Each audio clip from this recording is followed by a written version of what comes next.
कानपुर में एक अजीबोगरीब घटना सामने आई है। यहां पर कार पार्किंग में विवाद में इंपोर्ट एक्सपोर्ट विभाग के डिप्टी डायरेक्टर ने सोसाइटी के सचिव को पहले थप्पड़ों से पीटा और फिर दांतों से नाक काट डाली। ये पूरी घटना सोसाइटी में लगे सीसीटीवी कैमरे में रिकॉर्ड हो गई है और पुलिस मामले की जांच कर रही है। रतन प्लेनेट हाई राइज सोसाइटी की ये वारदात है। पीड़ित सचिव को इलाज के लिए अस्पताल में भर्ती कराया गया है। दो पक्षों में विवाद हुआ था, इसमें उनमें मारपीट हुई और उसमें एक पक्ष ने दूसरे पक्ष का दूसरे व्यक्ति का मतलब नाक काट लिया और इस संबंध में अभियोग पंजीकृत कराया गया है और घायल का इलाज कराया जा रहा है और आवश्यक विधिक कार्रवाई की जा रही है। एक मामूली विवाद इस कदर बढ़ गया कि कार पार्किंग के विवाद में पहले घूंसालात, फिर हाथापाई और मामला इतना बढ़ गया कि एक पक्ष ने दूसरे पक्ष के व्यक्ति की नाक काट खा ली, जिसके बाद खून खच्चर हालत में उसे छोड़कर वो फरार हो गया। इसकी सूचना जब पुलिस को लगी तो आनन फानन में पुलिस ने जहां एक और पीड़ित को मेडिकल कराने के लिए भेजा तो वहीं मुकदमा दर्ज करके पुलिस अब जांच में जुटी है। मगर इस घटना के बाद से पुलिस के अधिकारी भी चौकन्ने हैं कि आखिर ऐसी क्या वजह रही कि जिसकी वजह से एक व्यक्ति ने दूसरे व्यक्ति की नाक को खा लिया।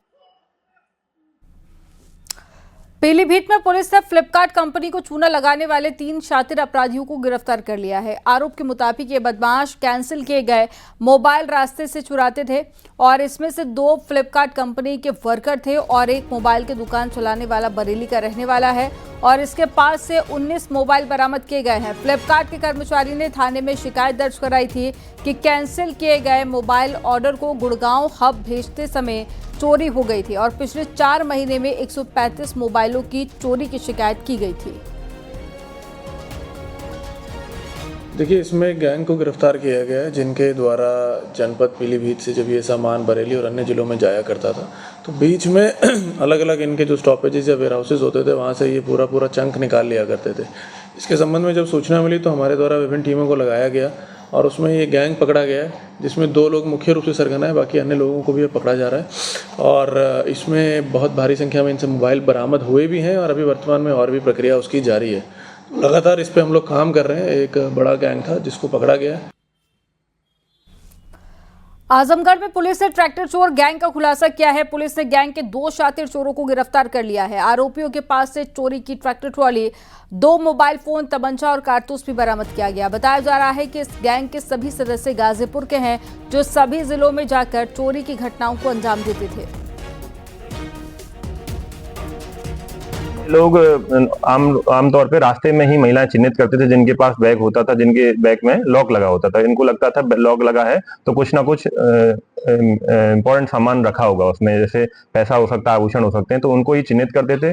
फिर अपना एक व्यक्ति ऑटो लाता था, ऑटो उसके साइड में लगाता था, उससे बोलता था कहाँ चलना है आपको, मैं ले चलता हूँ। तो उसको पहले ऑटो में बैठा के ले जाने का प्रयास करते थे। फिर रास्ते में ही 2 इनके साथी या 3 साथी इनके साथ बैठ जाते थे उसके साथ और उसका चालाकी से उसका बैग काट कर, चेन काट कर उसका सामान चुरा लेते थे। और बुलंदशहर में खाद्य सुरक्षा विभाग और तहसील प्रशासन की टीम ने 2 दुकानों पर छापा मारा। इस दौरान दुकानों में एक्सपायरी कोल्ड ड्रिंक की बोतलें और काफी सामान भी बरामद किया गया। जानकारी के अनुसार थोक विक्रेता की दुकान से लगभग 75 बोतलें जबकि दूसरी दुकान से करीब 40 एक्सपायरी कोल्ड ड्रिंक की बोतलें जब्त की गई हैं। ये सभी बोतल उपभोक्ताओं को बेचने के लिए तैयार रखी गई थी और टीम ने सैंपल जांच के लिए भेज दिए हैं। खाद्य सुरक्षा विभाग के अधिकारियों ने बताया कि मिलावटखोरों के खिलाफ आगे भी कड़ी कार्रवाई जारी रहेगी। मौके पे भेजा था और मौके पे जब गए थे तो एक देशी शराब की दुकान है अलीगढ़ चुंगी पे, उसके पास में ही ये बेचा जा रहा था। वहाँ पे लगभग मौके पे हमें 40 बॉटल एक्सपायर्ड कोल्ड ड्रिंक्स मिली थी जिनको वहाँ पे नष्ट कराया गया। उसके बाद वहाँ पे बात करने पे ये पता चला कि जिस गोदाम से इनको खरीदा गया था उस गोदाम पे जाके एक छापा मारा गया जहाँ पे लगभग 75 बॉटल्स हमें कोल्ड ड्रिंक की मिली जो एक्सपायर्ड थी। उनको भी वहीं पर नष्ट करा दिया गया है और साथ ही FSO द्वारा सैंपलिंग ले ली गई है और इसको फर्दर जांच के लिए प्रयोगशाला भेजा जा चुका है।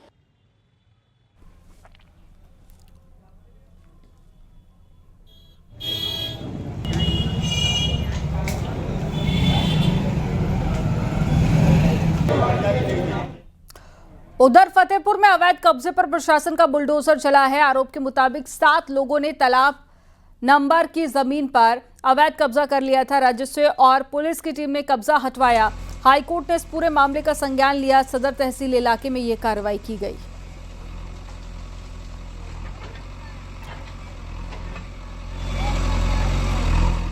दिल्ली में यूपी के बुलडोजर एक्शन पर दिल्ली हाईकोर्ट ने रोक लगाते हुए स्टे दिया है और यूपी सिंचाई विभाग के नोटिस को हाईकोर्ट में चुनौती दी गई है। सिंचाई विभाग को 10 दिन में काउंटर दाखिल करना है और दिल्ली हाईकोर्ट में 4 अगस्त को मामले पर सुनवाई होगी। और दिल्ली में यूपी सिंचाई विभाग की 1007 हेक्टेयर जमीन है और इस जमीन में से 22.81 हेक्टेयर जमीन पर लोगों का अवैध कब्जा है।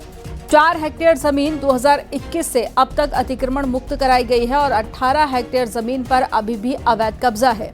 ये जमीन दिल्ली के ओखला, जौहरी फार्म, मदनपुर खादर, ओखला बिहार, बाटला हाउस की खीजर बाबा कॉलोनी और ओखला नई बस्ती में है।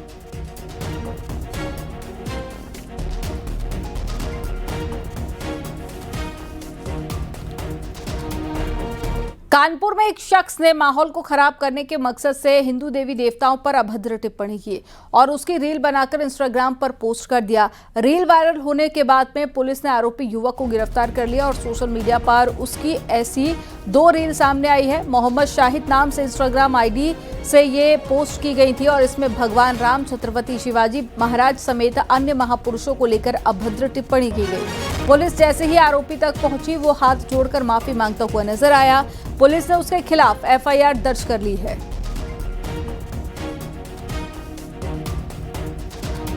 हिंदू देवी देवताओं पर प्रतिकूल टिप्पणी कुछ करी थी जिससे कि धार्मिक भावनाओं को ठेस लगने की संभावना थी और वो ये वीडियो बताया जाता है करीब 1.5 माह पुराना है।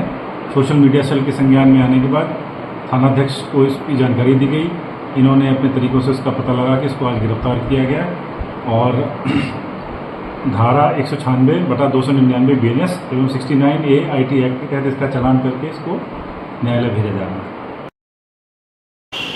हिंदू देवी देवताओं और महापुरुषों पर टिप्पणी करने वाले मोहम्मद शाहिद को पुलिस ने 40 मिनट के अंदर गिरफ्तार कर दिया। दरअसल फेसबुक पर उसने हिंदू देवी देवताओं और महापुरुषों पर अभद्र टिप्पणी की, जिसके बाद पुलिस के अधिकारियों ने इसका संज्ञान लिया और 3 टीमें लगाई गई इस शाहिद को पकड़ने के लिए।